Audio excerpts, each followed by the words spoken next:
But at the same time, there is this uprising of people on social media who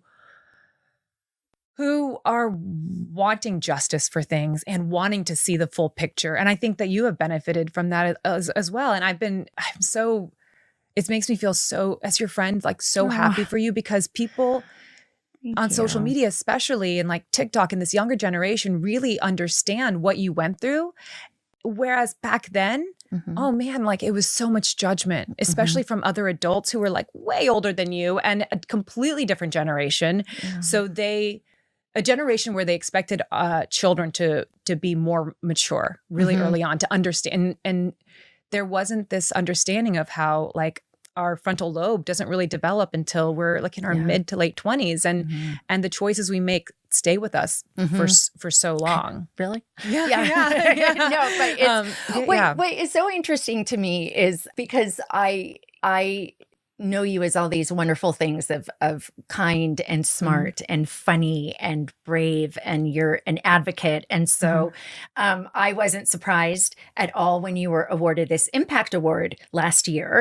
But what's interesting is to sort of think about, John gave this great speech, and I have a quote from it. I think it went viral on there, but he said that Olivia is constantly trying to keep me out of danger and keep me alive through a series of texts. I had no idea. That was for him to show up like that and then read our private text. But there were some good ones in there. He was like, baby, be so careful today. You could get monkeypox. He was on his way to the Tom Ford store, famously known for their monkeypox. Yes.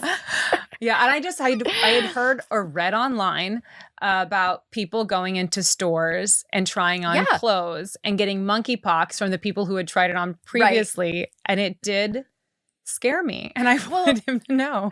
But it's interesting because then there was the other one of you said, please be so careful today. So many crazy things could come out of nowhere. And Sean's like what? And you say crazy cars. Yeah, because I had read again something about a mom and their baby walking across the street in a stroller, and they were hit. And I thought, you have to be alert at all times. Right. There was a reason for every text. No, I know. I'm sure. And I've not spent too much time, but I've spent time with both of you. And I love you guys as a couple. And thanks so much. I always leave spending time with you with like a new book or having heard something interesting that one of you has said. Always feel better leaving our conversations.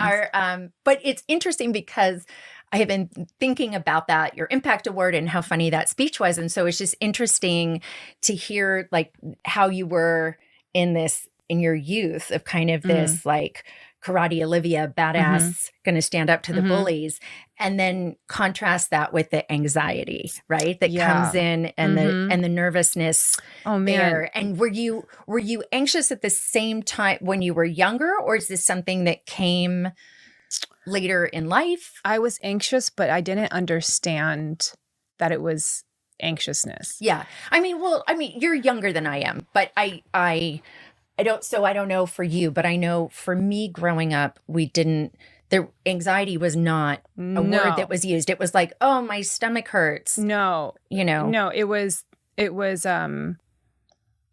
for me, it was called stubbornness. My mom would always say, you're so stubborn, but that's because I wouldn't want to do things,